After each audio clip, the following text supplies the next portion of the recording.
beg you, Uncle, love her as I would were I here, and ensure that she is in receipt of all that is due to her as a child of mine. Do you have in mind my position? That is simply impossible. What is right can never be impossible.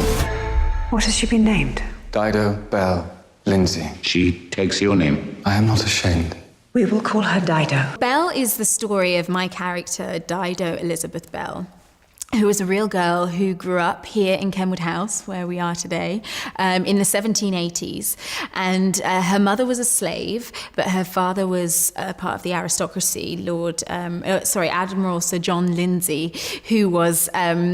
his uncle was the Lord Chief Justice of England, Lord Mansfield. And when Dido was a little girl, she was brought here to Kenwood House to be brought up as a member of the family.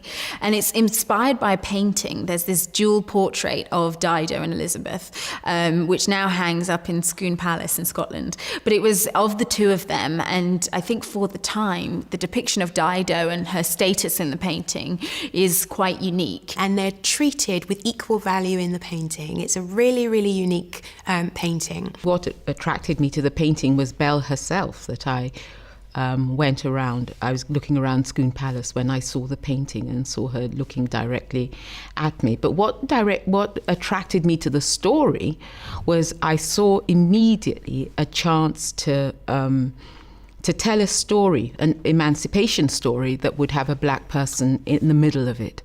And also mix that with a Jane Austen type love story. I just thought that it ticked so many boxes for me. For me, it was very, very important that I was going to tell a story that looked at a lot of important themes.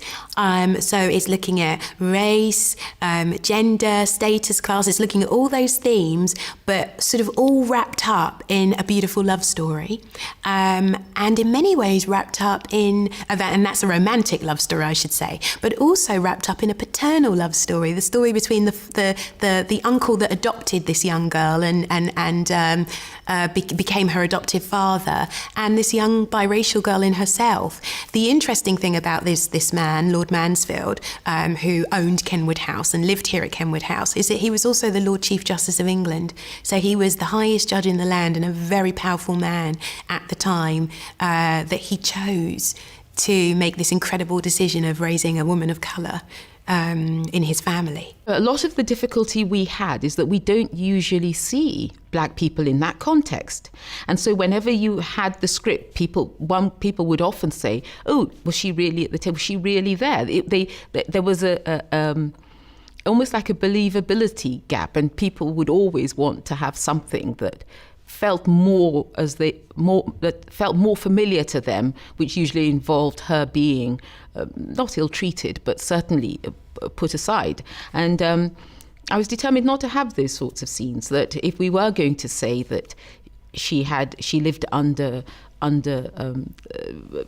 certain restrictions, they would be social restrictions, not race ones, which I thought that was quite important. I think audiences can expect to see a luscious, beautiful movie that has a lot of emotion but isn't sentimental, that will inform you about an element of our history that hasn't really been sort of explored very much on screen thus far. Hopefully they'll see, a beautiful romantic period drama, but one that will surprise them, because I think it's from a fresh perspective that hasn't been told before.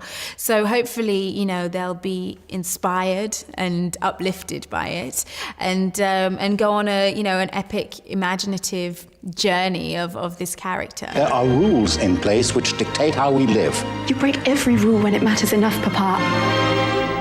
I am the evidence.